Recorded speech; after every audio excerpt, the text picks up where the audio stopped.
বাঙালি বেড়াতে ভালোবাসে, আর যদি হুজুগ ওঠে তাহলে দরকারে তারা একই জায়গায় বারবার গিয়েও ঘুরে আসতে জানে। মুশকিল হচ্ছে যদি ওই একই জায়গা হঠাৎ করে যদি পরিবর্তন হয়, তাহলে যাওয়াটা আরও বেড়ে যাওয়ার লক্ষণ।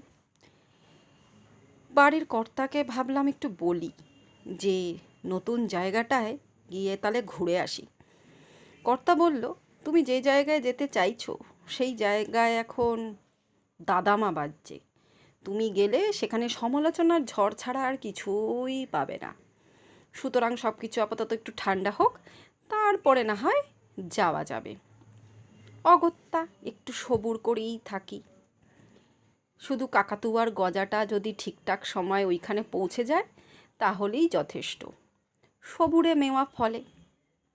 আমি সবুর করি, তোমরা ব্লগ দেখে জানিও ব্লগ কেমন লাগছে। যদি ভালো লাগে লাইক, শেয়ার, সাবস্ক্রাইব করতে ভুলো না।